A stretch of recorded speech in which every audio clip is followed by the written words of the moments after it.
اللہ کا فرض چھوٹ رہا ہے، لیکن یہاں مصطفیٰ کی تعظیم ہے۔ علی بظاہر آزمائش میں تھے کہ اللہ کی عبادت کو پہلے مقبول جانوں، یہ مصطفیٰ کی تعظیم کو پہلے رکھوں۔ دل نے فتویٰ دیا، علی دیکھتا نہیں کہ مصطفیٰ کی تعظیم کا حکم پہلے ہے، رب کی تعظیم کا حکم بعد ہے۔ علی نے مصطفیٰ کی تعظیم کو مقدم کر دیا، نماز کو چھوڑ دیا۔ نبی پاک علیہ السلام کی آنکھیں کھلی، چونکہ تھے عبادت والے، کبھی نماز گئی نہیں، آنکھوں سے آنسو نکلے، رخ مصطفیٰ بھی گرے۔ حضور نے آنکھیں کھولی، فرمایا علی کیا ہے؟ عرض کی حضور نماز عصر قضا ہوگی۔ ہاتھ اٹھائے اور جو روایتوں میں الفاظ وہ سنیے، فرمایا اللہ علی تیرے اور تیرے محبوب کی اطاعت میں تھا۔ علی تیرے اور تیرے محبوب کی، بظاہر اگر کوئی اعتراض کرنے والا یہ کہے کہ محبوب کی تو اطاعت کر رہا تھا، معاذ اللہ کی تو نافرمانی تھی۔ اللہ کی تو کیوں؟ نماز اپنے وقت پہ پڑھنا فرض ہے، نماز قضا ہو رہی ہے، لیکن حبیب نے چونکہ اس کو ادا کرنا تھا اور یہ بتانا تھا کہ مصطفیٰ کی تعظیم در حقیقت تعظیم خدا ہوتی ہے، تو فرمایا اے اللہ علی تیرے اور تیرے حبیب کی اطاعت میں تھا، سورج کو واپس ہٹا دے۔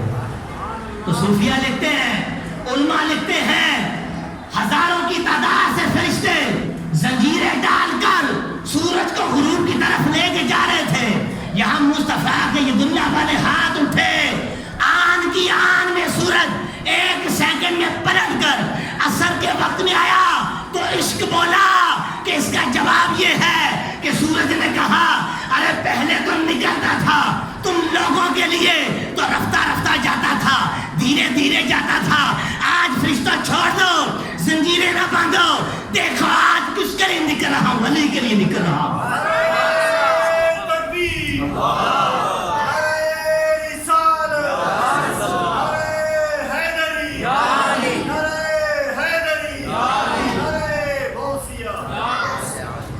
تو توحید کا درس مسجد کے پنکھے کے نیچے بیٹھ کر، ٹھنڈے ٹھنڈے پانی پی کر، اے سی کے اندر بیٹھ کر نہیں ملتا۔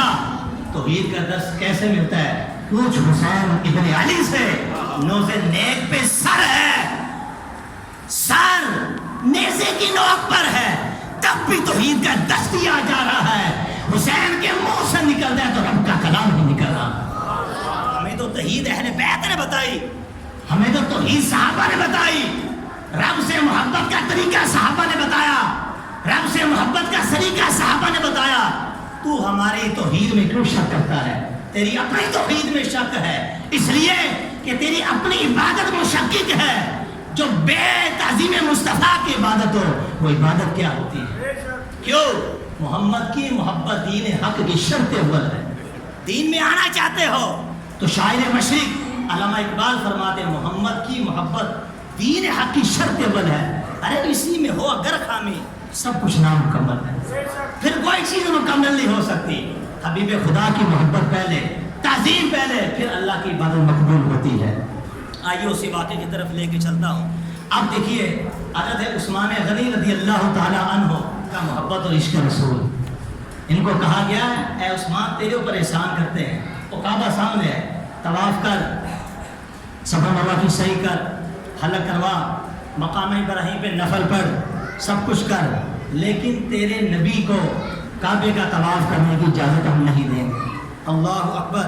حضرت عثمان غنی رضی اللہ تعالیٰ عنہ نے جو جواب دیا، عشق والو، محبت والو، سیرت کا مطالعہ کرنے والو، مجھے پہلے یہ بتاؤ، ایک شخص مکہ کے اندر ہو، اس کے پیش نظر کعبۃ اللہ ہو، پیش نظر کعبۃ اللہ ہو، صفا مروہ کی سعی ہو، مقام ملتزم ہو، حجر اسود ہو، مقام ابراہیم ہو، سارے ارکان عمرہ واجبات شرائط ادا کرنے کے طریقے مہیا ہو، اس کے باوجود وہ یار کی خاطر نہ کرے۔ اس عشق کی مثال بتاؤ، کائنات کی دھرتی میں اس عشق کی مثال تمہیں کہیں سے بھی نہیں ملے گی جو عثمان غنی نے دی۔ آپ نے فرمایا ارے جس نے مجھے کعبے کا پتہ بتایا وہ خود صلح حدیبیہ کے مقام پر ہو، جس نے کعبے کا طریقہ بتایا، کعبے کا طواف کرنے کا طریقہ بتایا، تم نے اس کو روک دیا ہو۔ فرمایا تف ہے تمہاری ذات پہ، محمد مصطفیٰ کے بغیر رب کعبہ کی قسم تم کہتے ہو کعبے کا طواف کرو، عثمان طواف کرے تو کجا، محمد مصطفیٰ کے بغیر عثمان کعبے کو دیکھنا دوبارہ نہیں کرتا۔ انسان کعبے کو دیکھنا گوارا نہیں کرتا. میں کس طرح کعبے کا طواف کروں؟ میں کعبے کا طواف اس طرح نہیں کروں گا. اب کوئی پوچھے کہ اسلام کی روح کیا ہے؟ تو اسلام کی روح نہ عبادت ہے، نہ ہی صرف قرآن، نہ ہی ارکان حج، نہ ہی صرف ارکان اسلام. اس کا فتویٰ پوچھنا ہے امت کے سب سے بڑے صوفی صدیق اکبر سے پوچھ لو، حضرت فاروق اعظم سے پوچھ لو، مولا عثمان سے پوچھ لو، مولا علی سے پوچھ لو، امام الاولیاء حضور غوث پاک سے پوچھ لو، داتا علی حجویری سے پوچھ لو، ارے ابو زکریا ملتانی سے پوچھ لو، کسی سے بھی پوچھ لو اسلام کی روح کیا ہے تو جواب آئے گا اسلام کی روح ہے تعظیم مصطفیٰ محمد مصطفیٰ.